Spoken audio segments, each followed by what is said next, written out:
Hello, everybody. GL Smith, Northwest Vintage Guitars, and I'm here on a Friday morning. I've got a couple acoustics I want to talk to you about, but before we get started, I want to remind you to like, share, and subscribe to the YouTube channel.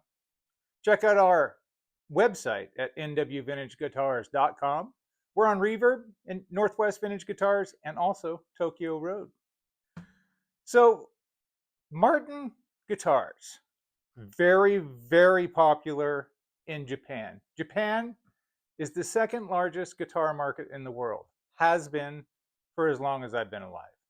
In fact, in 1965, I believe there was more guitars sold in Japan than anywhere. Record numbers. Um, Supply became an issue. So in the 70s, there was this company named Xenon, and Xenon was a marketing company. They were a distributor. Sheet music and accessories. They got into instruments, bunch of stuff. And they they noticed that Japanese guitar players wanted Martins. The problem is that Martin wasn't sending a ton of guitars over to Japan. In fact, they did a little recon work. They went to Nam and they asked Martin, "Hey, how many of these guitars are you going to make this year, and how many are you sending to Japan?" Martin told them, and they said, "Wow, if you're only going to send 600 D18s to Japan, we're going to do pretty well making our own D18s." So they did. There's other models though too. And the Japanese craftsmen, they took a little liberty. They wanted to express themselves and have their own creative design element incorporated into loosely interpreted interpret you know what I mean models of Martins.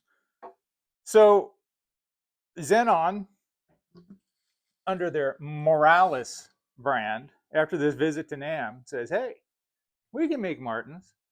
And you know what? We can make Martins like Martins." And they did. They made Martin template guitars, almost identical measurements. The guy that ran the workshop was named Mac Yasuda.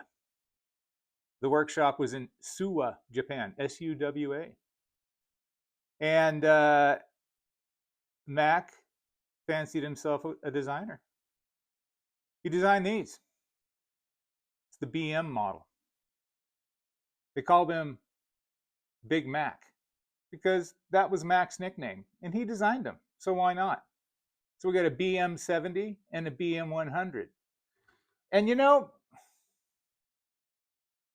when Drew and I unpacked these, we had a conversation afterwards. If these are Martin copies, what are they copying? They're kind of loosely a triple aught, double aught, but they're thin. So I got to digging in. Sure enough, this is like a Martin M or JM series. They did an M14, neck attaches at the 14th fret. They were very popular guitars. In fact, Sir George Martin of Beatles fame has a signature model, Martin M14. I think it's the M14. It was also the favorite of Richie Sambora of Bon Jovi fame. So anyway, what we have here is we've got a BM 70 and a BM 100. BM 70 was next to top of the line. BM 100 was top of the line, and they were proud of these. They had whole pages. They got hot chicks to hold these guitars and took pictures of them and explained how they went to Nam and said, "Hey, there's not going to be enough guitars, but we got them. Look, this chick's got one. You can have one too." 100,000 yen or 70,000.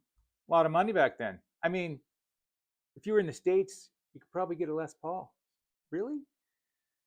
So these are great guitars. We did have to, unfortunately, replace the double line Klusons that this one came stock with.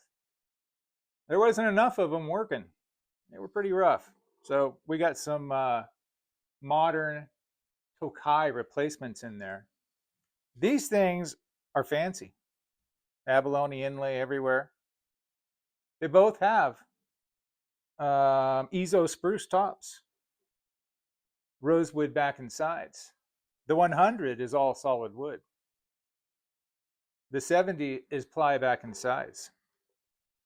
Martin refers to this size as 4/0. Had to give another 0 because it's just a little bit bigger than a 0/0. In fact, this is 16 inches across the lower bout. That's big. To give you an idea how big, to find a Martin model in today's catalog that's that wide, you have to go to their acoustic base. Not even the D series are that wide. It's really stylish too. They also, Big Mac also took a few liberties on the thickness. It's about 1/2 inch thinner than what you'd expect to see in a similar Martin model.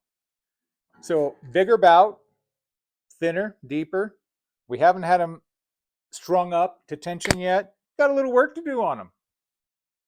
They didn't come in great shape, but we're almost there. So that's a little history for you. The Big Mac. Man, I know in the video I thought these were Arias. And if you guys have seen some of those fancy Arias with the inlay like this, that's exactly what I thought. Looks like a sandpiper.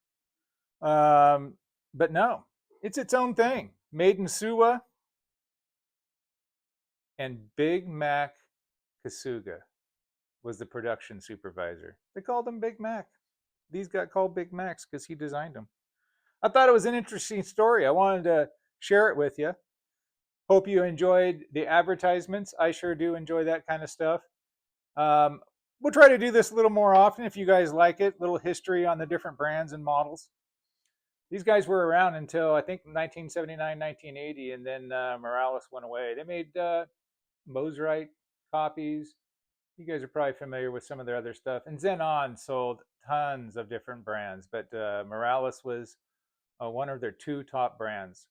So yeah, great little guitars. We'll have them available here on the website here in probably about a week. We need to do some work on them. But for now, I'd like to remind you to like, share, and subscribe. Go to Northwest Vintage Guitars. That's nwvintageguitars.com. Northwest Vintage Guitars on Reverb and Tokyo Road. And we're going to see you later, but until then, bye.